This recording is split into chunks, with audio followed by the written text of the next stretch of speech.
अस्सलामुअलैकुम फ्रेंड्स, कैसे आप सब लोग? ठीक है, उम्मीद करता हूँ कि आप सब लोग खैरियत से होंगे। जीबी बर्ड पर मैं आपको खुश आमदीद कहता हूँ। अपने बर्ड के पास आया हूँ, अभी अंदर चलते हैं, देखते हैं क्या कर रहे हैं। मैं आज सोच रहा हूँ कि ना आप लोगों के लिए कोई इन्फॉर्मेटिव वीडियो बना दी जाए, टेम्परेचर क्या होना चाहिए। अब बहुत से भाई हैं जो परेशान हो रहे होते हैं, मुझे पता है कि हमारे शर्ट का टेम्परेचर क्या होना चाहिए, हमारे शर्ट का टेम्परेचर बढ़ गया है, हमारे शर्ट का टेम्परेचर गिर गया है। तो आज मैं ना आपको यही बता देता हूँ कि हमारे शर्ट का जो ब्रीडिंग टेम्परेचर होना चाहिए, जो हमारे बर्ड्स ब्रीड कर रहे हैं उस शेड में, उधर का टेम्परेचर मैक्सिमम और मिनिमम टेम्परेचर क्या हो जिसमें हमारा परिंदा ब्रीड करेगा। तो आगाज़ करते हैं। आज इसी चीज़ में मैं आपके लिए वीडियो बनाऊंगा। आप देख सकते हैं कि मेरे बर्ड्स माशाल्लाह से हेल्दी बैठे हुए हैं, एक्टिव हैं और जी ब्रीडिंग भी कर रहे हैं। ब्रीड भी आई हुई है मेरे पास और चीक्स इंशाल्लाह माशाल्लाह से निकलने वाले हैं, जल्दी निकलेंगे इंशाल्लाह। और आप लोगों के पास भी उम्मीद है ब्रीड आ ही रही होगी। तो शेड का जो टेम्परेचर है ना वो दो हर स्पीसीज़ का ना, जिस तरह अब एक रिंग नेक की स्पीशीज़ है, एक रा की स्पीशीज़ है और लबर्स हैं, कोनियोर हैं और छोटे बड़े सारे परिंदे हैं। तो मेरे पास जो अभी है ना बर्ड्स, मैं आप लोगों को उनके बारे में बताऊंगा कि नेक की और रा की। मैं इन्हें काफ़ी सालों से ब्रीड करवा रहा हूँ, मुझे एटलीस्ट 6 to 7 ईयर हो गए हैं मैं इन्हें ब्रीड करवा रहा हूँ और ब्रीड आती है इनकी हर साल। जिस तरह मैंने बर्ड्स ब्रीड करवाए, मेरे पास ब्रीड आई, मुझे पता चल गया कि हाँ भाई ये किस तरह ब्रीड करते हैं। अब ना सबसे पहले ये जो रा और हमारे पास जो है ना ये येलो, वाइट, वायलेट जितने भी हैं, यानी कि आप रिंग नेक की जितनी मर्जी स्पीशीज़ लगा लें, ये क्लाइमेट बर्ड है। क्लाइमेट बर्ड से मुराद कि हमारा एक ये हमारे एनवायरनमेंट में एडजस्ट है, ये वाइल्ड लाइफ में भी ब्रीड करता है और अब तो लोगों ने ना घरों में लगा लिया, यानी कि समझ लें पाकिस्तानी तोते हैं नेक और रा। अब ये जो है, अब ये जो जब फॉरेस्ट में रह रहे होते हैं वहाँ तो इनके शेड का कोई टेम्परेचर नहीं कंट्रोल करने वाला होता, ये इस चीज़ को नहीं देख रहे होते क्या टेम्परेचर है, ये जिस तरह मर्जी इन्हें दे दें, जिस तरह मर्जी इन्हें रहे, बस ये हो खुश। तो ये ब्रीड कर रहे होते हैं जितना मर्जी, जिस तरह मर्जी का टेम्परेचर हो। 45 पर भी जाएगा ना तो ये रिंग नेक और रा ब्रीड करेंगे ही करेंगे। इन्होंने ब्रीड करनी होती है, ये इतने ज़्यादा टेम्परेचर से इन्हें कोई फ़र्क नहीं पड़ना होता।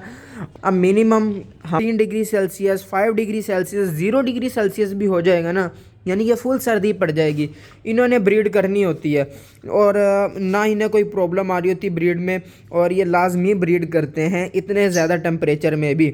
बस उसमें ये होता है कि हम थोड़ी सी फिर एहतियात कर लें, अगर बहुत ही ज़्यादा सर्दी हो गई है तो फिर अपने शेड को कवर कर लें। ये जो लवर्स होते हैं, जिस तरह मैंने रखा है, कोनियोर का पेयर भी रखा हुआ है, ये जो लवर्स का पेयर है ना, इनके लिए टेम्परेचर की प्रॉब्लम होती है। इनको होता है कि जी हमें क्या टेम्परेचर चाहिए, हम इस टेम्परेचर में ब्रीड करते हैं। तो आता है जब टेम्परेचर ज़्यादा हो जाए, टेम्परेचर ज़्यादा होने की वजह से ये अंडे देते हैं। जिन फीमेल्स ने एग्स ले किए हुए वो उनसे ये होता है कि एग के ऊपर नहीं बैठती, एग को क्या कहते हैं हीट नहीं देती है को टेम्परेचर नहीं देती, और क्या कहते हैं जिसमें अगर बच्चे बन गए हों तो वो अंडे ख़राब हो जाते हैं, अगर बच्चे निकले हो तो ये बच्चों को फीड नहीं करवाती जब ज़्यादा टेम्परेचर हो जाता है।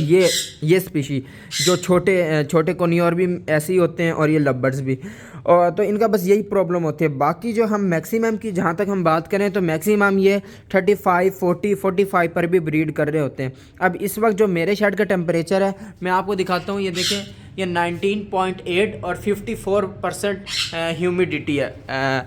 तो मेरे पास ये ब्रीड कर रहे हैं माशाल्लाह से। अब देखें, अब 19 पर टेम्परेचर गया हुआ है। मेरे शेड का जो आजकल टेम्परेचर चल रहा है वो रात के टाइम जो है वो है 16, 15 रहता है, और जिस तरह ही सूरज आता है जिस तरह 20 तक चला जाएगा, फिर जैसे ही असर की अजान होगी तो ये फिर से गिर जाएगा, मेरा टेम्परेचर आना शुरू हो जाएगा, बैकवर्ड मूव करेगा। मेरा एक ही शेड है और यहाँ पे मैंने रिंग नेक लगाया हुआ है, यहाँ पर सारा मेरा लवर्स है और ऊपर मेरा एक पास एक कोनियोर का पेयर है। तो अब ये जो है ना, अब मैंने जिस तरह देखे इनका, मुझे लगा था कि मेरे शर्ट का टेम्परेचर कम होने लगा है, सर्दी बढ़ रही है, तो ये तो बर्दाश्त कर रहे हैं मेरे पास बर्ड्स, लेकिन ये जो हैं ये बर्दाश्त नहीं कर रहे हैं। उसकी वजह से मैंने यहाँ पर बड़ी साइड पर जहाँ से हवा आती है इनके ऊपर, तो वहाँ पर मैंने शापर लगा दिया था। जब से मैंने शापर लगाया मैंने नोट कर रहा हूँ कि अब ये सही है। जिस तरह पहले इनकी एक्टिविटी थी, ये अपने आप को सिक्योर फील नहीं कर रहे थे, अब ये अपने आप को सिक्योर फील कर रहे हैं। अब इनका जो सबसे पहले हम बात करते हैं कि मिनिमम टेम्परेचर इनका कितना होना चाहिए। ये मिनिमम जिस तरह मैंने आपको बताया 0 डिग्री सेल्सियस पे भी हो गया तो रिंग नेक और रा ने ब्रीड करनी ही करनी होती है। मगर ये जो है ना, ये मैंने इस साइड से जो कवर किया है, अब आप देख रहे होंगे कि मैंने साइड को बिल्कुल भी कवर नहीं किया है, इन्हें कोई मसला नहीं है। अब ना एक और मसला होता है कि जब कुछ भाई होते हैं वो जो टेम्परेचर को कंट्रोल करने के लिए जी ज़्यादा सर्दी हो गई है, बेशक रिंगने कर्ज होते हैं ना शेड के, हम सारी ढक देते हैं, शापर लगा देते हैं कि जी अंदर हवा ना आए। तो उसका नुकसान हम बर्ड्स के ऊपर ये होता है कि हमारे जो बर्ड्स ने एग ले किए होते हैं वो सबसे पहले तो अनफर्टाइल आते हैं। हम कह रहे होते हैं कि हमारे एग सर्दियों में अनफर्टाइल क्यों आ रहे हैं। सबसे बड़ा इशू यही होता है कि हम अपने शेड को पूरा कवर कर देते हैं, जिससे क्रॉस वेंटिलेशन नहीं हो रही होती है और की हवा बाहर और हवा बाहर नहीं जा रही होती है। तो इसकी वजह से डेड इन शेल का मसला आता है और हम कहते हैं लो जी हमारा परिंदा ख़राब है यार, हबस ना हो, अंदर ज़्यादा सर्दी ना हो।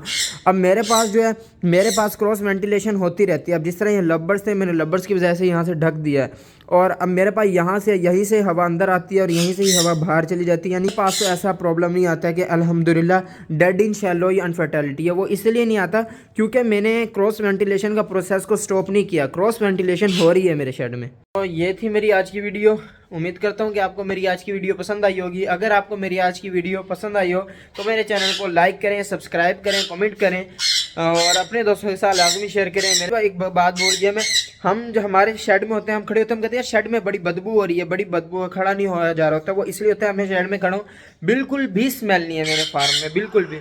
वो इसीलिए नहीं है बदबू क्योंकि देखिए अब क्रॉस वेंटिलेशन हो रही है, जो गंदगी है वो बाहर जा रही है और बाहर से साफ़ हवा अंदर आ रही है, जिसकी वजह से साफ़ हवा की वजह से जो अंदर गंदी हवा है वो उसको अपने साथ बाहर लेके जा रही है, जिसकी वजह से मेरे शेड में बिल्कुल भी स्मेल नहीं है। और इसी तरह आप करें, इंशाल्लाह आपको फ़र्क नज़र आएगा। मिलते हैं अगली वीडियो में, जब तक के लिए अल्लाह हाफ़िज़।